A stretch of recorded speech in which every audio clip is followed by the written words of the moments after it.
The sun had only just begun to pull itself over the desert edge when I stepped out onto the porch of my office, coffee cup in hand, same as every morning.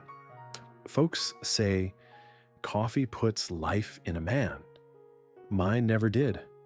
Always came out tasting burnt no matter how careful I was. Maybe it wasn't the pot's fault. Maybe I was the one too burnt to taste it right. I leaned back in that old chair, wood groaning under me, boots stretched long in the dust, badge tucked where no one could see it. I wore it, sure, but I hadn't cared much about showing it for years. Bitter wind, they call this place. You can guess why. The dust blows so hard in winter it feels like a blade across the skin. But even on a calm morning, the street looks like it's been forgotten. Dirt piled in the cracks of the boardwalks, walls faded, paint long gone. Been sheriff here 7 years. I never meant to stay this long, but life don't usually ask what a man means to do. It just sets him down and dares him to move. My name's Amos Creed. I'm 39 now, though most days I feel older. A bullet got me in the thigh during the war years, and though I walk fine enough, running ain't been part of my life since. The scar pulls in the cold, aches in the rain, and reminds me every day that choices come with a price. I used to ride scout with the cavalry, tracking Apache through the ridges of Chiricahua. Thought I was doing my duty back then. Thought I was on the right side of things. Truth is, there ain't much right side when the orders come down. Only the side that survives and the side that doesn't. That lesson took me too long to learn. When I first came to Bitterwind, I figured it'd be a quiet post. A place to heal up, let the years slip by without too much fuss. For a while, that's exactly what it was. Sheriff work here isn't glory, not the kind that makes the dime novels. Mostly I haul drunk ranch hands out of ditches and break up fistfights after payday. Jail cells stay empty more often than not. On some nights I leave them unlocked, because what's the point? If a man wants to leave, he will, and if he wants to change, a lock won't do it. But silence, and it weighs heavier than men throwing punches. Silence carries all the things no one wants to say. I know it well. I keep my badge tucked in my belt, not because I'm ashamed, but because it don't feel like it belongs on my chest. Law ought to stand tall, straight-backed, proud. Me, I'm bent, slower, worn thin around the edges. My law's the kind that tries to keep men breathing one more day. And some days I can't even tell if that's enough. Still, every morning I sit out there with the burnt coffee, watching the sun climb higher. Habit keeps a man alive when nothing else will. Habit and the stubborn belief that maybe tomorrow will hold something different. I tell myself that, though I hardly ever believe it. Funny thing about memory, it don't fade the way you think it should. Some faces still come to me in the half-light. There was a boy once, Noah was his name. He couldn't have been more than 10. Tried to defend his sister with nothing more than a slingshot when our patrol flushed their family out of a canyon. He stood in front of her, thin chest heaving, hands shaken. And I remember thinking, God help us, this is war. That was years ago. But his eyes still burned through the smoke of every camp we set to flame. His sister didn't survive. I don't say that to anyone, but I carry it. I reckon that's what aging is, carrying more than you can set down. So, bitter wind, dust, silence, and a man who's lived long enough to feel both as part of his skin. That's the setting. Yet that's where my story begins, not with glory, not with triumph, but with weariness. With a sheriff who doesn't always believe in the law he swore to keep. With a man who knows the taste of regret better than he knows sweetness. I didn't know, that morning would change anything. That the sight of two riders coming down the road, with a third figure walking behind them, would tilt my life on its axis. If I had, maybe I'd have poured a second cup. Maybe I'd have braced my leg a little stronger. But I didn't. I just sat there, squinting into the sun, burned coffee in hand, waiting for whatever trouble the desert was about to bring. And that's how stories begin out here. Not with heroes riding tall, not with drums or trumpets, but with tired men trying to get through another morning, and someone unexpected stepping into their path. I was about to meet someone who would turn the silence of bitter wind into something else entirely. Before we ride further into that story, I'll ask you this. If you're listening now, if you're walking these streets with me in your mind, take a moment and let me know you're here. Drop a comment. Tell me where you're watching from.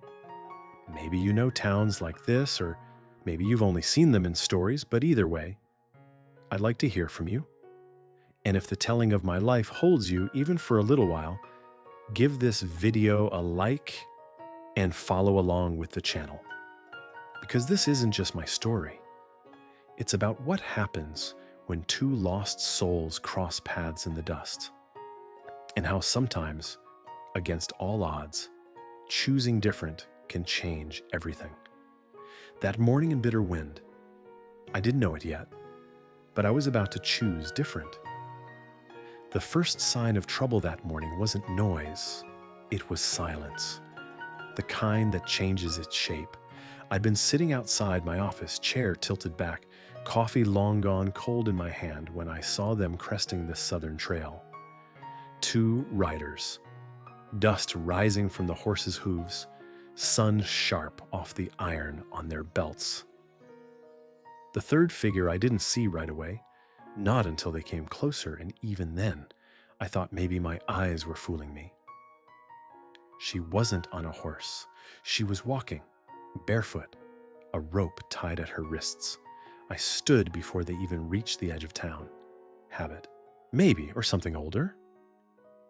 The first rider wore a government-issued coat, stiff at the shoulders, dust brushed off like he thought the desert had no right to touch him.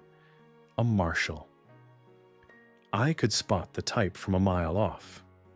The second man didn't wear the uniform, but his boots were polished too clean for bitter wind. His holster shined like a badge of its own. Bounty man, plain enough. And then there was the girl. No, woman, young, maybe mid-20s, but her steps carried the weight of more years than that. She kept her head bowed, braids slipping down one shoulder, and the rope between her hands was worn, like she'd rubbed at it 100 times already. The marshal swung down first, boots striking the ground like they owned the boards beneath them. "Sheriff Creed," he said, his tone flat, clipped, not a greeting, but an expectation. He stepped up onto the porch like he was already in charge. I gave him a nod, slow, my eyes sliding to the bounty man who stayed by his saddle, fingers too busy with his bags to look at anyone too long. That was the way of men like him. They took the dirty coin, handed off the dirty work, then kept their mouths shut. My gaze landed last on her. She didn't look up, but I saw the red on her feet, raw from walking. A bruise on her cheekbone. The dress she wore torn at the hem and stiff around the collar like she hadn't had water enough to wash it in weeks. "What's this, I asked, though my gut already knew.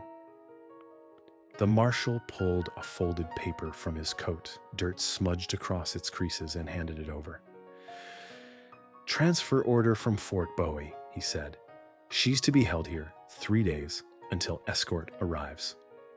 Accused of aiding renegade bands near the Chiricahua Range. Doesn't matter much what else. She's property now." The words hit colder than the paper in my hands. I read the order, though I didn't need to. No trial, no jury, no arrest date, just a directive. One native female detainee captured outside Fort Thomas. I'd seen livestock manifests written with more care. She got a name? I asked, not lifting my eyes from the page. The bounty man laughed under his breath. Tried asking, won't talk. Most of them don't when they know where they're headed. I finally looked at him, just long enough to remind him I carried iron same as any man, then let my eyes rest on her again. She wasn't broken, not the way they thought. Her chin might have dipped, her hands might have been bound, but her eyes told me she was still there, watching, waiting, carrying herself in silence but not surrender. Where's she headed once east? I asked. The marshal shrugged. Auction, domestic work, maybe more, not our concern. I folded the paper, tucked it into my shirt pocket, though it burned hotter against me than the desert sun. I'll hold her, I said, my voice flat. The marshal gave a sharp nod like that was that. He turned back toward the saloon, dusting off his coat as if the whole matter had already left his hands.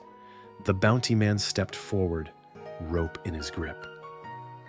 When he passed it to me, he did it with a smirk, like handing over a calf ready for branding. I didn't yank it, didn't pull. I just turned and walked toward the jail. She followed, not because she wanted to, but because what choice did she have? Inside, the place smelled of dust and iron. I led her past my desk, opened the rear cell, and she stepped in without being told. No protest, no words, just the sound of her bare feet against the plank floor. I shut the door behind her, the lock clicking like the strike of a hammer. She turned once, lifted her eyes, and met mine. Steady, cold. There was no plea in them, only truth.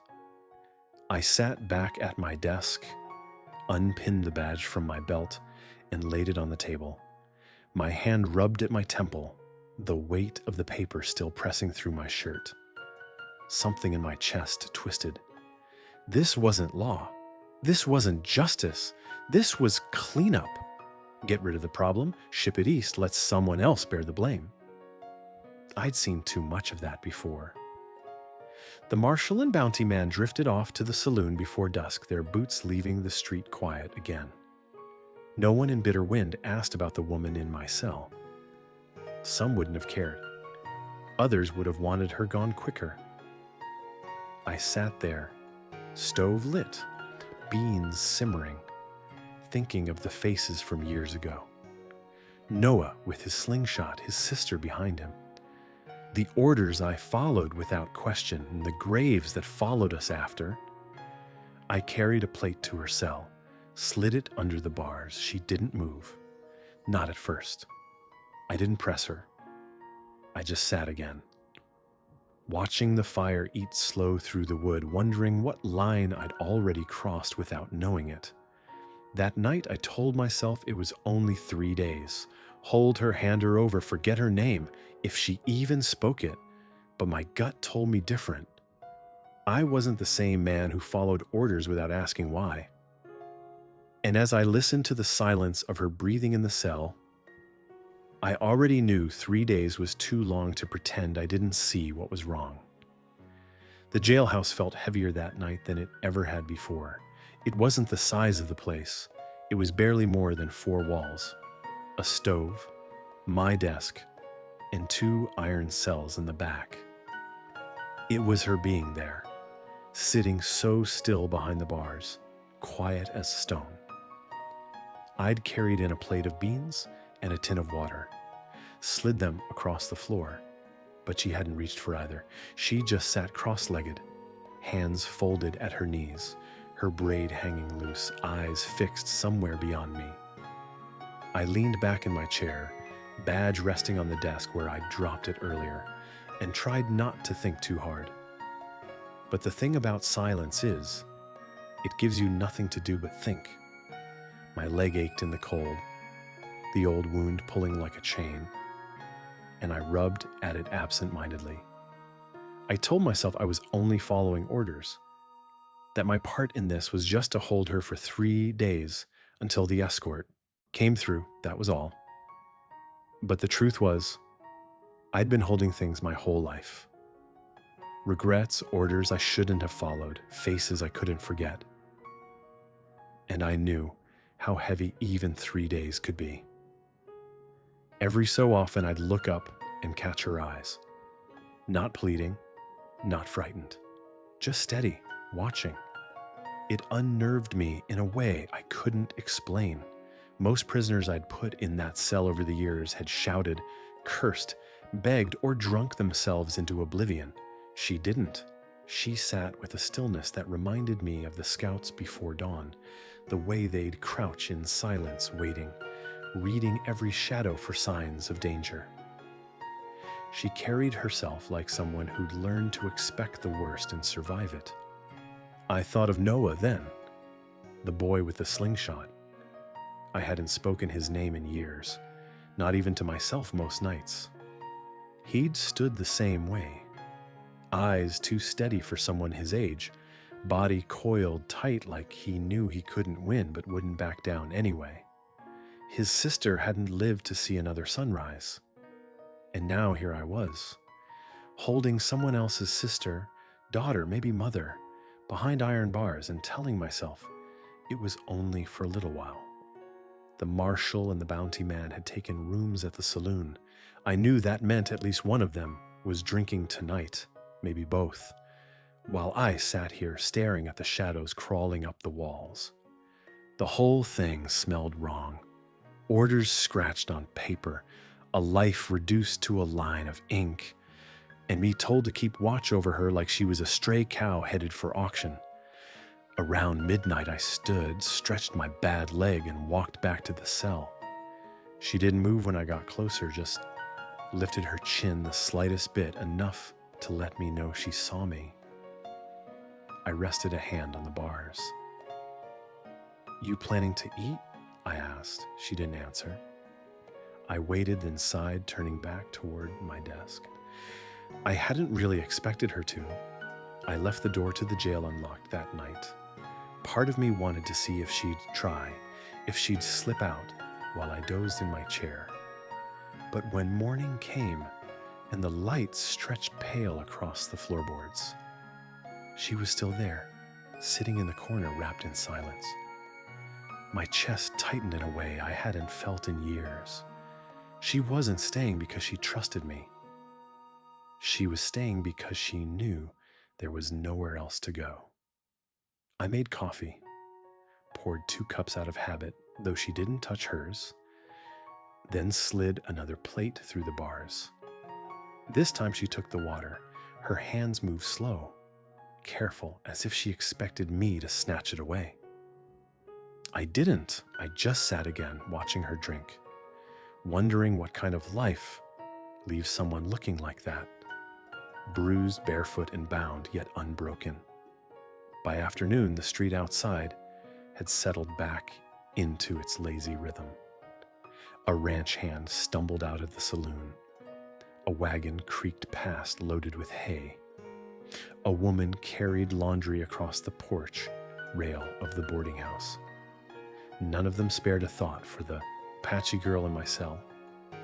Maybe they didn't know. Maybe they didn't care. Out here, folks didn't look too hard at other people's business unless it landed on their doorstep. But it had landed on mine, and I couldn't shake the weight of it. I'd worn this badge long enough to know the difference between keeping order and keeping chains. And what sat in that cell wasn't law. It was a burial waiting to happen, a slow kind of dying that didn't even bother to put a bullet in the heart first. I rubbed at my temple, stared at the folded order in my shirt pocket, and tried to picture myself handing her over in 3 days. Watching her march east under guard, knowing exactly what waited on the other end. My jaw tightened. The thought made my stomach turn. That night, when the town quieted down and the wind rattled against the windows, I lit the stove again and sat with my hands folded on the desk. The fire crackled, and in the corner of my eye, I saw her shift for the first time all day. She leaned her head back against the wall, eyes half closed, as if exhaustion had finally beaten down her guard. Something inside me shifted too. A thought, simple as it was, planted itself deep. I couldn't let her go east. I didn't know what I'd do yet. Didn't know how I'd answer the marshal, or what it would cost me. But I knew one thing, as clear as the scar pulling tight in my thigh. I'd followed orders before, and the dead had followed me back. I wasn't about to add her face to that line. Morning came sharp and clear, the kind of morning where the desert light cuts straight through you, no matter how long you've lived under it. I sat at my desk, sipping bitter coffee, eyes drifting towards the back cell where she sat, cross-legged as ever, wrapped in her silence. I'd left the door unlocked again during the night, half wondering if she'd test it, but like before, she hadn't moved. Still there, still watching. And I told myself I was just doing my duty, but I knew better. The truth was, every tick of the clock felt like a nail being driven. The paper in my pocket weighed heavier by the hour. That transfer order, ink on a page, nothing more, but behind it stretched every grave I'd ever walked past in the war years. I knew where it led. East chains, auction blocks, faces disappearing into work camps where no one asked questions. And here I was, the one meant to hold the key until they came for her. Around midday I stood, slow on my bad leg, and carried her another plate, cornmeal mash, a strip of dried beef. She didn't touch it at first, just sat with her hands folded in her lap, then finally reached out and ate. That small act settled something in me. She trusted me just enough to take food from my hands. It wasn't much, but it was more than nothing. I went outside for air. The sun was already high, heat pushing against the street, dust curling along the boardwalk. Bitter wind looked the same as it always did. Quiet, tired, unwilling to carry anyone's burden but its own. But my burden had already changed. I leaned on the hitching post, staring at the horizon until my jaw locked tight. I couldn't do it. I couldn't hand her over. When I stepped back inside, she lifted her eyes, steady, waiting. I fumbled with the ring of keys, my hand heavy as iron, then turned the lock. The sound of it echoed too loud in the small room. She didn't flinch, just sat, watching me. I opened the door and stood in the frame. "You're coming with me," I said, my voice low even.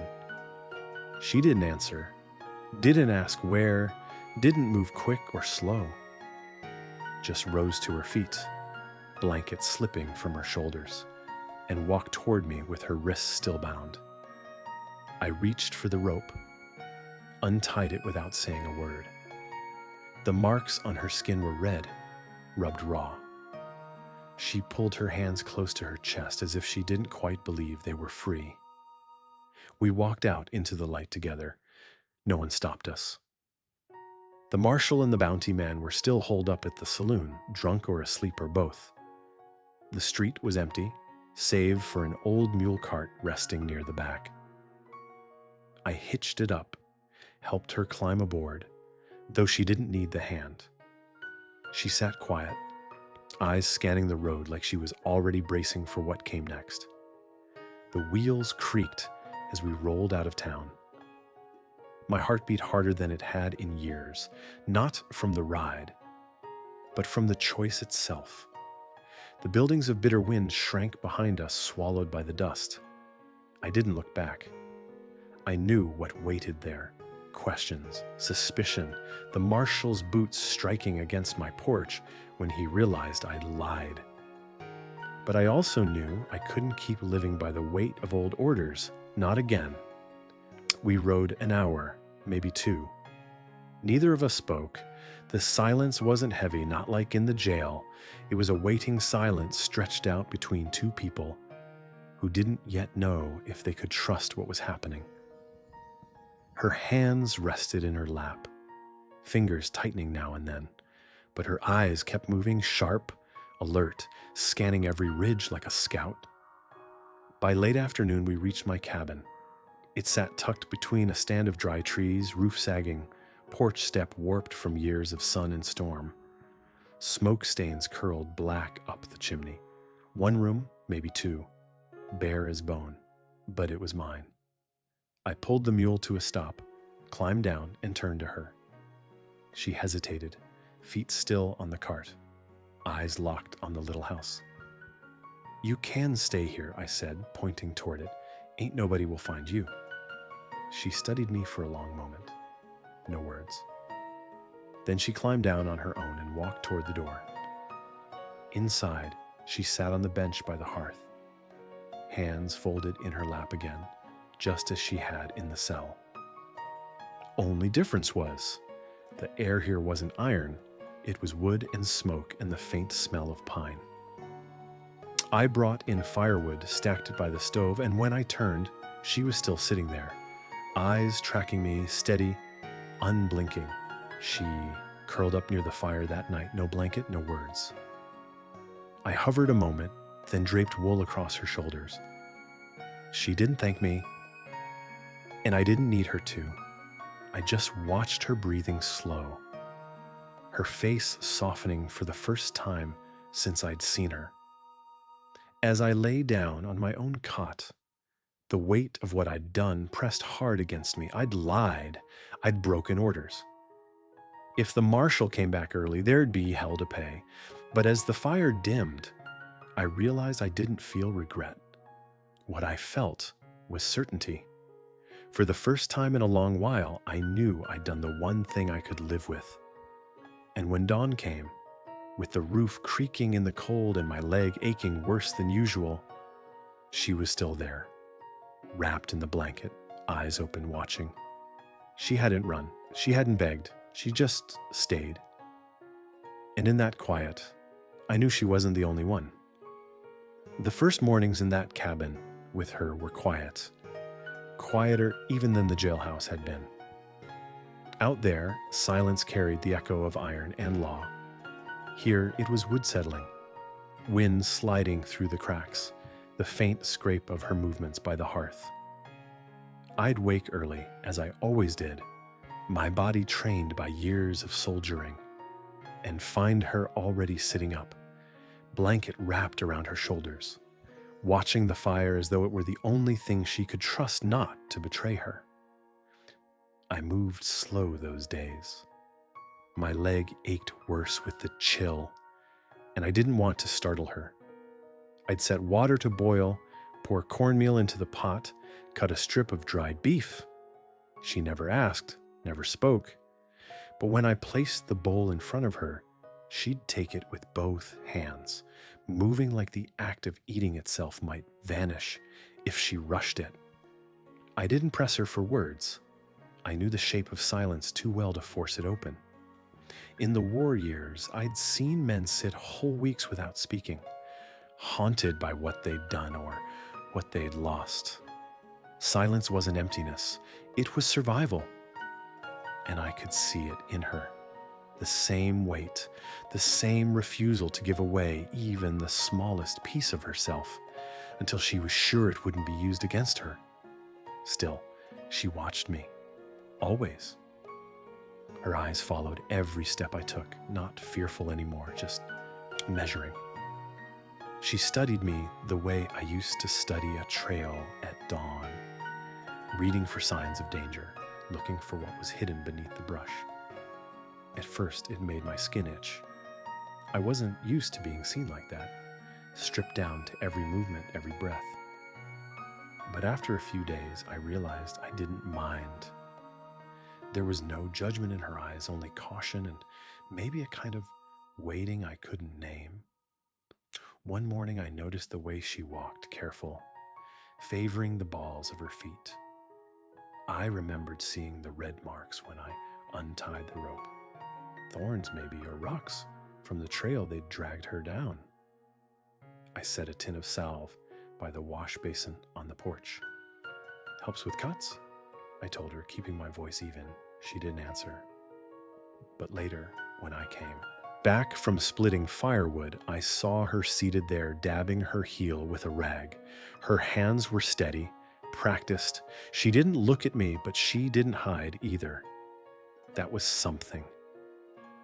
The days found a rhythm of their own. I'd chop wood, mend tools, check the fence around the mule pen. She'd sweep the floor, wash the bowls, hang blankets to air out in the sun. She never asked permission, never waited for me to tell her what to do. She just worked, quiet and sure, like she'd been raised to keep her hands moving no matter where she ended up. At dusk, when the wind sharpened, we'd both draw closer to the fire. She curled on the cot I'd set up near the corner, blanket pulled high, eyes still open long after mine had closed. Sometimes, when the wood cracked too loud, I'd glance over and see her body tense, shoulders tightening as if bracing for something. I knew that feeling. Took me years to stop waking with my fists clenched, hearing phantom gunfire in the dark. You don't shake that kind of fear easy. It lingers. I caught myself talking more than I meant to, though not to her exactly. Just muttering as I worked, cursing the roof for leaking, or the old mule for balking at the cart. I figured my voice might steady the space between us, let her know I wasn't waiting to spring a trap. And now and then, when I'd glance her way, I'd swear the corner of her mouth almost softened. Not quite a smile, but not as guarded as before. Nights were the hardest. I'd lie awake, listening for sounds beyond the walls, half expecting the marshal to return sooner than promised. Each creak of the wood set my hand near the revolver at my side. But all I heard was her breathing, soft, steady, near the fire. That sound anchored me more than I wanted to admit. For years, I'd lived with nothing but the howl of wind through the gaps, the rasp of my own breath. Now there was another rhythm in the cabin, and it filled the hollow spaces I'd grown too used to. On the fifth night, I caught her watching me as I unwrapped the bandage around my thigh. The scar was white and thick, the skin puckered where the bullet had chewed through. I met her eyes, expecting her to look away, but she didn't. She said, quiet as falling ash, "You were a soldier." "Scout," I answered, my voice rough. She nodded once, then turned back to the fire. That was all. But it was the first time she'd spoken to me, and the sound of her voice stayed with me long after I lay down. I realized then that we were both doing the same thing, testing the silence, waiting to see if it would hold. She hadn't run. I hadn't turned her over. Between us, a fragile thread had begun to stretch. Thin as spider silk, maybe, but strong enough to catch the light.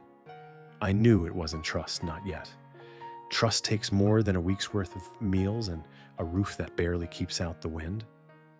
But it was something else. Presence, survival, shared. Two people breathing the same air, moving through the same small space, carrying scars too deep to name. And maybe, just maybe, the kind of silence that doesn't bury you but lets you start again. Days passed in a rhythm that felt both strange and steady. I'd rise before the sun, stir the fire back to life, and she'd already be sitting by the window, the wool blanket draped around her shoulders, watching the land beyond the creek. I never knew if she slept at all. Some mornings her eyes were heavy, like she'd kept guard all night, but she never said, and I didn't ask. We ate simple meals, beans, cornmeal, strips of beef when I had it. I'd pass the bowl across the table, and she'd take it, always careful, always with both hands. At first, I thought she'd never speak more than that one word she'd given me, soldier. But the silence between us wasn't empty anymore. It was full of things waiting to be said. One morning, as the fire cracked and the light spilled across the floor, she broke it. Her voice came quiet, rough from disuse. My people, scattered after the winter raids, some to the mountains, some taken to San Carlos. She kept her eyes on the fire as she spoke, her hands folded in her lap. My mother was there the night they came. She had baskets on the line. My brother was 10. He ran when the gunshots started. I never saw them again. I set my cup down slow, the sound hollow against the table, the words pressed into me, sharp as any blade. I didn't interrupt, I just listened. She went on. I was near Fort Thomas when they caught me. I was looking for what was left. She lifted her gaze to mine then, steady, unflinching. There wasn't much. I swallowed, my throat dry. The marshal said you were helping raiding bands, I said, though my voice felt wrong even saying it. I wasn't, she answered. No heat in her tone, no defense, just fact. I was alone, I believed her. Not because of her words, but because of the way she said them, plain stripped bare. I'd heard enough lies in my time to know when truth sat across from me, and hers carried the weight of someone who had nothing left to prove. I leaned back, rubbed a hand over my jaw, and nodded once. They needed someone to blame, I said finally, her lips pressed tight. And I was close enough.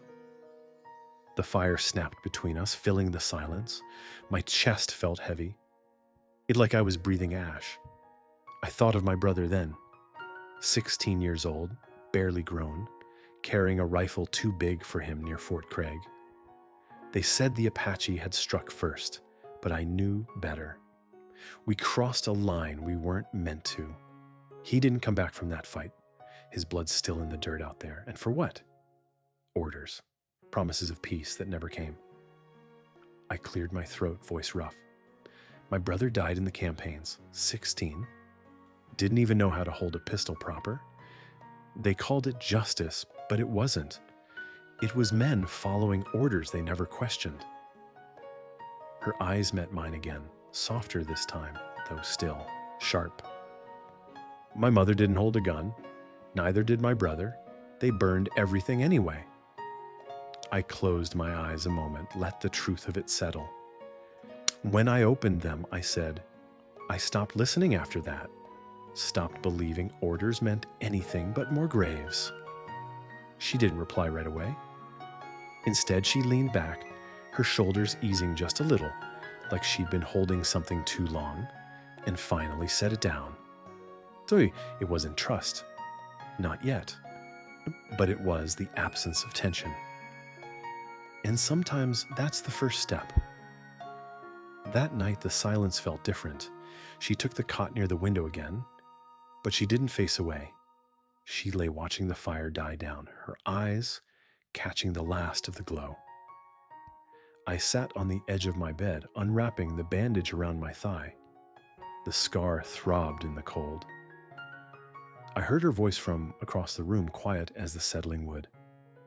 Do you still fight? I shook my head. Not unless I have to. She turned her gaze back to the fire. Then, I didn't ask what she meant. I knew. The weight of survival sits heavy enough without needing to explain it.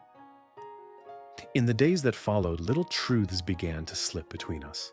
She'd hum low when she worked with her hands. Not a song I recognized, but a thread of something she must have carried from her people.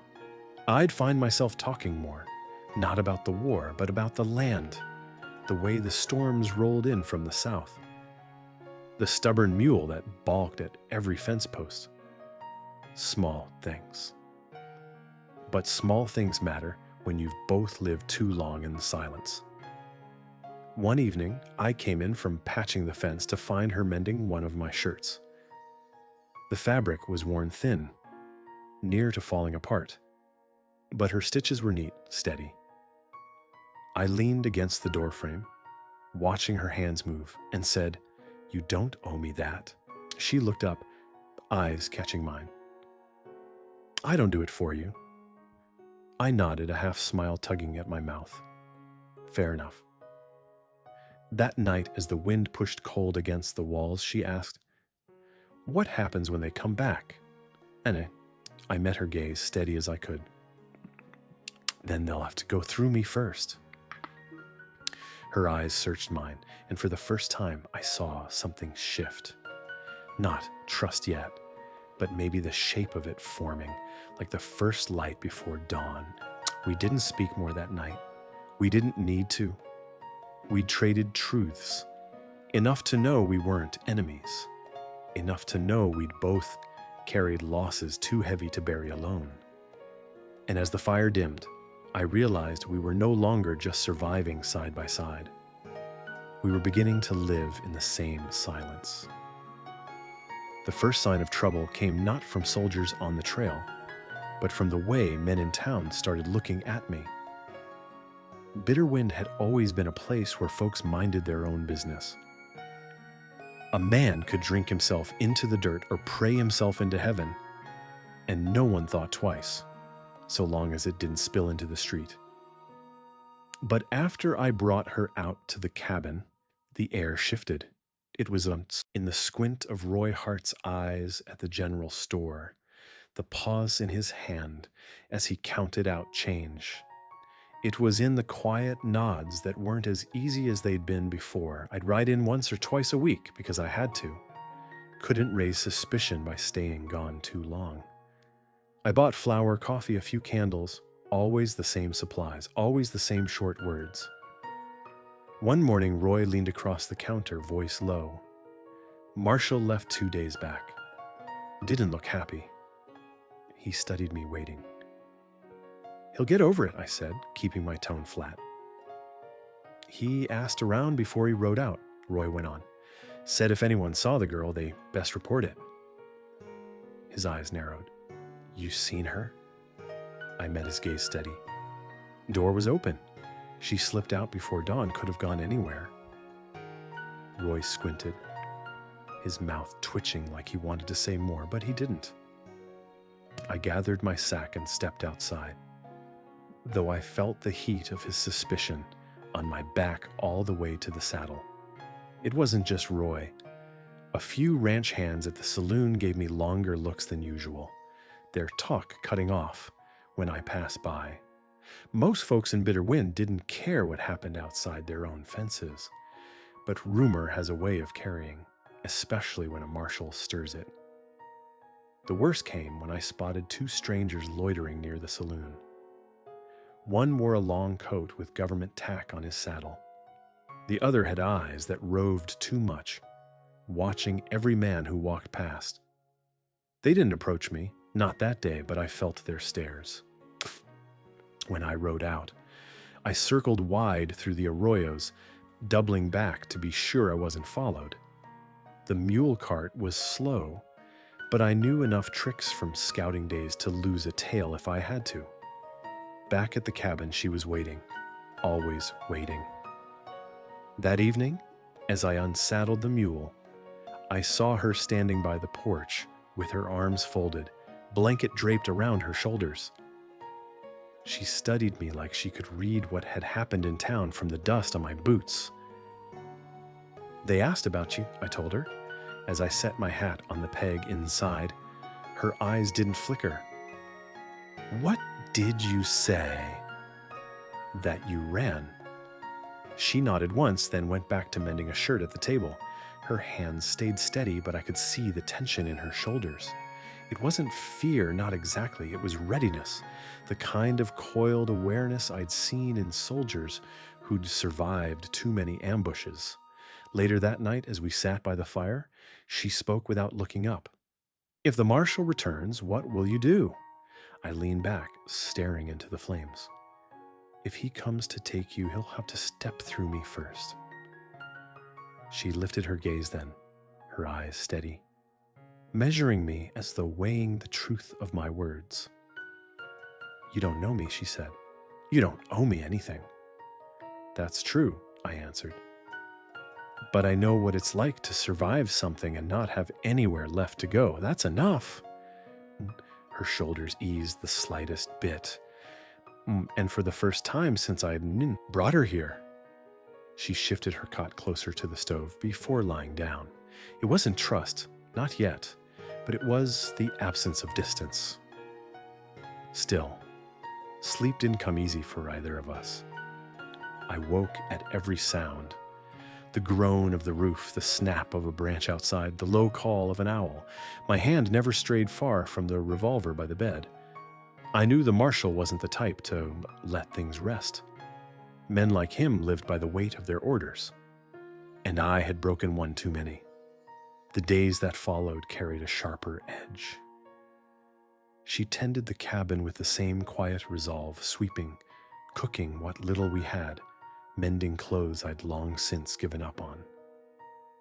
I went about the outside work, repairing fences, checking the roof line. But the air between us was charged now, not with suspicion of each other, but with the knowledge of what pressed closer every day. I caught her watching the trail sometimes, standing barefoot at the edge of the porch, eyes fixed on the horizon. "Expecting someone?" I asked once, trying to ease the tension. She didn't smile, but her voice was calm. "Not expecting. Waiting."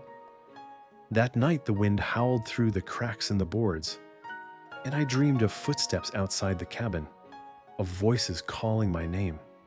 I woke with sweat on my brow, hand gripping the revolver before I realized it was only the wind. She was awake too, sitting upright on her cot, eyes on me. Neither of us spoke. We didn't have to.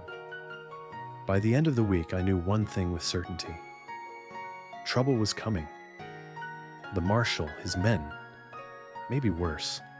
The town was already whispering, and whispers have a way of turning into shouts once the wrong ears catch them. But as I watched her lay another log on the fire, her hands moving steady, her eyes clear and grounded, I knew something else. Whatever came, she wasn't running. And neither was I. The morning they came, I was already sitting on the porch, rifle across my lap, boots planted steady on the damp wood. The fire inside had burned low, but smoke curled from the chimney, a thin gray ribbon against the pale sky. I'd felt it all night, the weight of something moving closer, the way silence tightens before it breaks. She stood just inside the doorway, her hand resting on the frame, her braid pulled tight, the shawl I'd given her draped over her shoulders. She didn't look afraid, not anymore. Her eyes were sharp, steady, set on the ridge where the trail bent. And then they appeared. 3 riders, 2 soldiers, their uniforms dusty but neat, and the marshal, his coat cleaner than the last time, his jaw tight, eyes mean as a snake in the sun.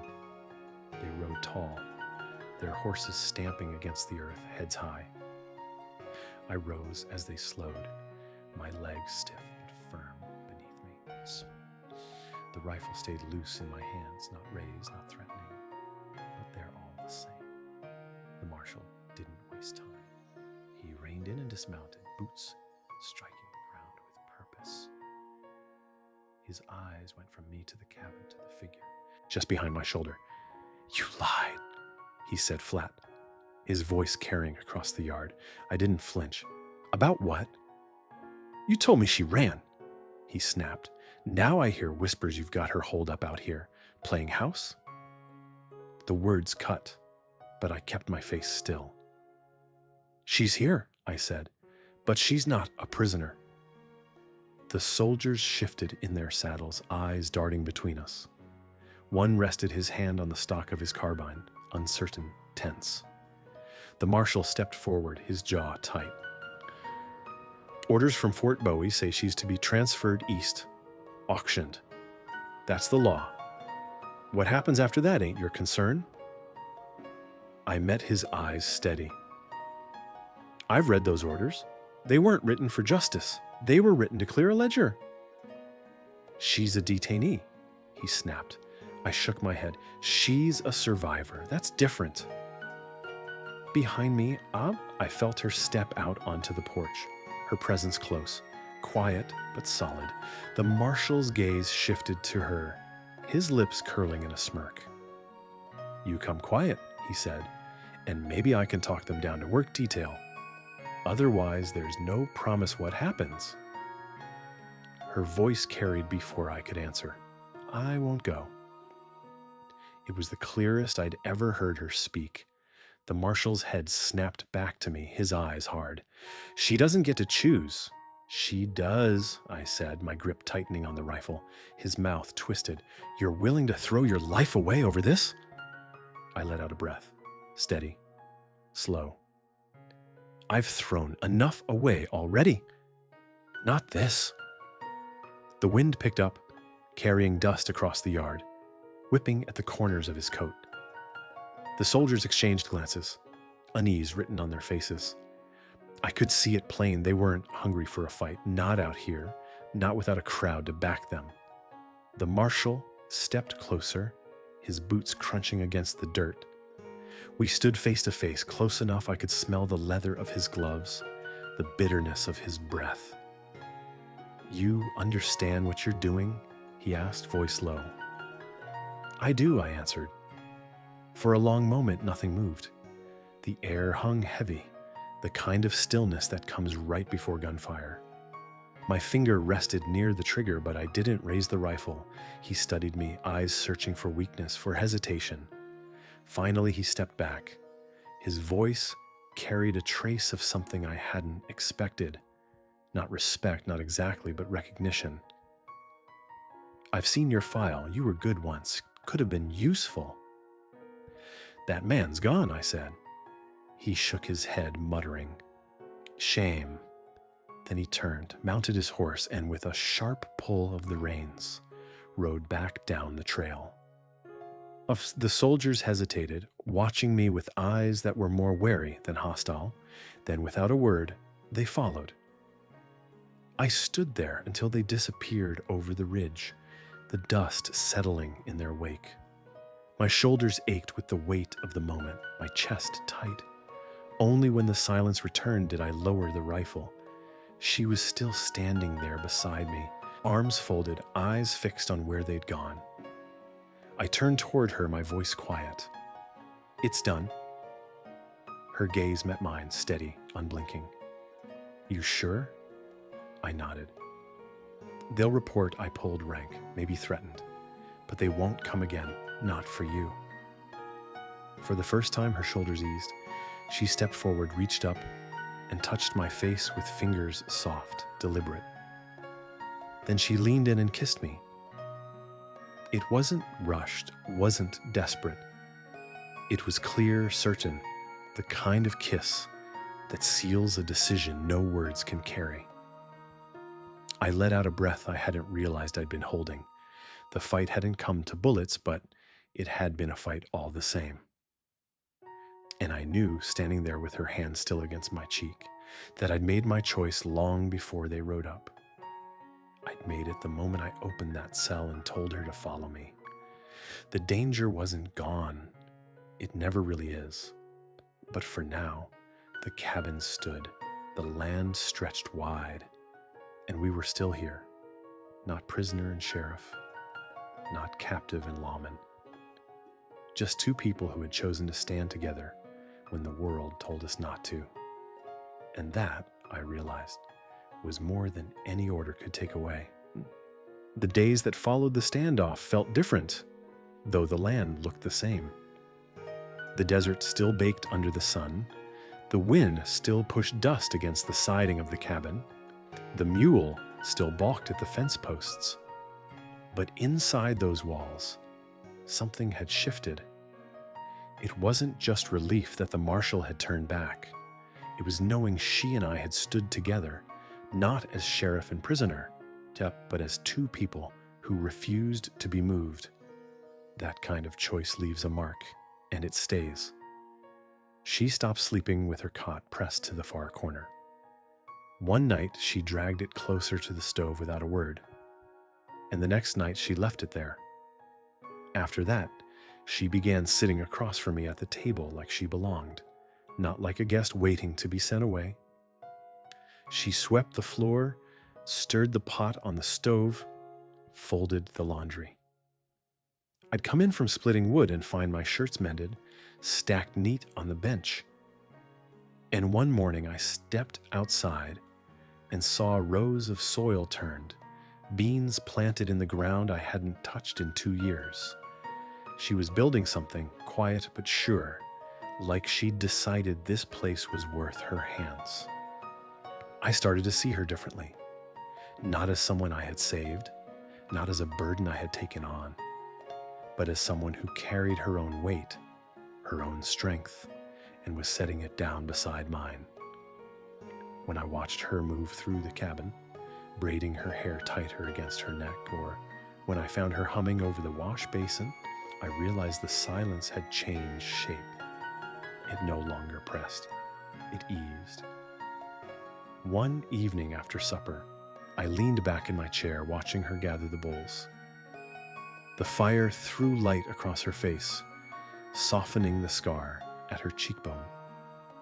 My throat tightened, and before I could think better of it, I said, "I don't know what they did to your people, but I know what they did to mine." She stilled, her hands resting on the rim of the basin. "My brother died near Fort Craig," I went on, 16 years old. They said the Apache struck first, but truth is, we crossed a line we weren't meant to. I followed orders, rode with men who called that justice, and I believed them until I couldn't anymore. She didn't look away. Her voice came quiet, steady. "My mother wove baskets. My brother was 10. They burned everything anyway." Something inside me cracked at that. I nodded slow, the words thick in my throat. Then we both buried more than we can count. She stepped closer, set the bowls aside. Her eyes met mine, searching. "You think I was a spy?" "No," I said without hesitation. "I think they needed someone to blame, and you were close enough." Her mouth pressed tight, but she didn't turn away. Instead, she asked, "So what now?" I leaned forward, elbows on my knees. "Now you stay if you want. And if they come back, they won't find you." For the first time, I saw her shoulders ease, just a fraction, but it was enough. She sat back down across from me, and for once, the silence between us felt safe. That night, she didn't go to her cot. After the fire burned low, she sat on the edge of my bed, her hands folded in her lap, eyes steady on me. "I've never had a home," she said. "Not really. We moved every season. When I was 12, I asked my mother if we could stay in one place. She said the world wouldn't let us." I looked at her, my chest tightening. "Maybe it will now." She turned her head. "Do you want me to stay?" I didn't hesitate. "Yes?" She leaned closer, slow, uncertain. Her lips brushed mine, soft, hesitant, and I kissed her back, my hand resting gentle on her arm. There was no urgency, no desperation. It was the kind of kiss that comes when two people have already made their decision and are only giving it a shape. When the storm broke just before dawn, rain swept across the roof in long sheets, drumming against the windows. I woke with her beside me, her breathing steady, her arm draped across her waist. I watched her for a moment, feeling something I hadn't in years, certainty. Not the kind born of duty or orders, but of choice. The days after carried that certainty with them. We worked side by side, her stitching curtains for the east window, me cutting beams for the new room we'd talked about. She cooked rice and beans, humming under her breath, and I washed the bowls, leaving them to dry by the basin. See, it wasn't grand, and it wasn't loud, but it was life. One morning, she reached into her dress pocket and placed something in my hand. A small woven charm, fibers twisted tight into a circle with a line through it. "My mother used to make them," she said, "for protection. I found scraps from her basket and remade one. It should stay here." I turned it over in my palm, the threads rough, uneven, but strong. I hung it by the doorframe, where the wind caught it just enough to stir. I looked at her then, standing in the doorway with the sun at her back, and I realized we were no longer just two people surviving the same silence. We were building something that no marshal, no order, no whisper in town could take away. A life not handed to us, but chosen. And I knew, as sure as I knew the feel of the scar in my thigh, that this was the first time I'd truly chosen to stay. The years I wore a badge, I thought endings came with a gavel or a grave. A man either got judged or he got buried, and the rest of us were left to sweep up whatever dust he left behind. But I see it different now. Endings aren't neat, they're quiet. They're a morning where the fire is already lit when you wake, or the sound of someone humming by the window while the sun climbs the ridge. They're the moments where you realize the thing you've been carrying alone isn't yours anymore. It's been halved, and suddenly it's lighter. Ta stayed. Not because I asked her, not because I held her, but because she chose to. That matters more to me than anything. For a long time, I lived as though choices were something made for me by men, with louder voices and heavier hands, commanders, marshals, lawmakers. Their words were orders, and my life bent around them. But the truth is, choice is the only thing a man really has.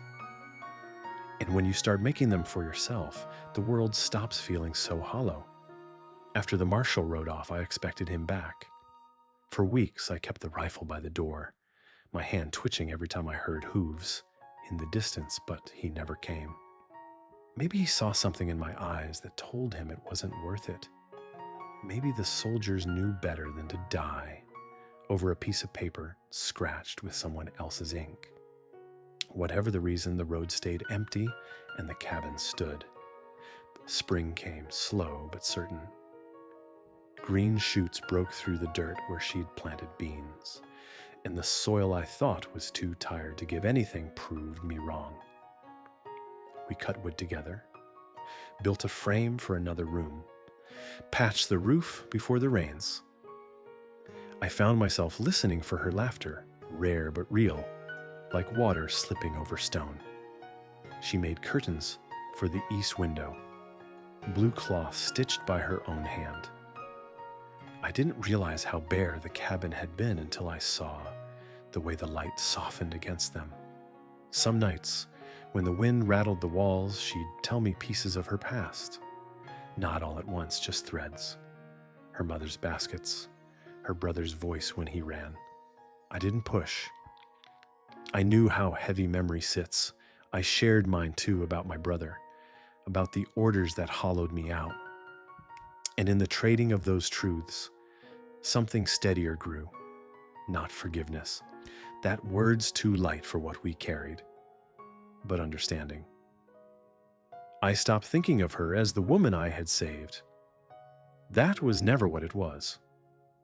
She saved herself, long before I ever put a key in that lock. All I did was refuse to hand her over.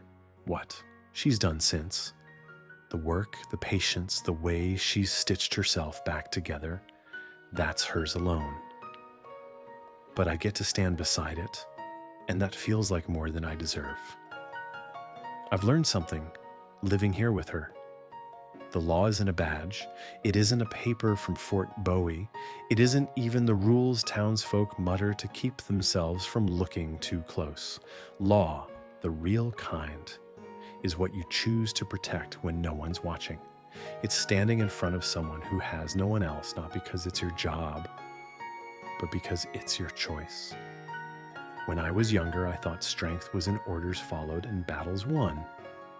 Now I know it's in gentler things, It's in leaving the door unlocked at night and finding she's still there in the morning. It's in the way she places half her bread on my plate without a word. It's in knowing you could walk away, both of you, but deciding not to. That's the strongest thing I've ever seen. The desert hasn't changed. Bitter wind still blows. The ridges still cut sharp against the sky. The same sun still burns down. But the cabin doesn't feel empty anymore. It holds her laughter, her footsteps, her quiet presence in the corner of every room. I never thought four walls could feel like more than shelter. Now it feels like home. I don't know what tomorrow holds. Trouble has a way of finding men like me, and scars don't heal into forgetfulness, but I know one thing for certain. If it comes, I won't be standing alone. She'll be beside me and we'll face it together. That's more peace than I ever expected to earn. So that's the truth of it. A sheriff who stopped being a sheriff the moment he chose different. A woman who was supposed to be lost but decided to stay. Together we built something out of silence and choice. No vows, no ceremony, no paper signed. Just two people who refused to keep carrying everything alone. And if you've walked this story with me, I thank you.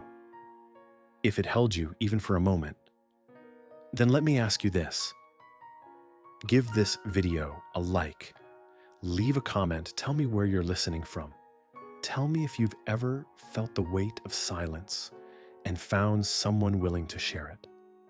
And follow the channel, because there are more stories like this. Stories of people who choose different, who find family where the world tried to take it from them. Maybe that's the lesson here. The world will always try to write your story for you, with orders, with chains, with loss. But you don't have to follow the ink they put down. You can pick up the pen yourself, you can choose. I did. And for the first time in my life, it feels like I chose right.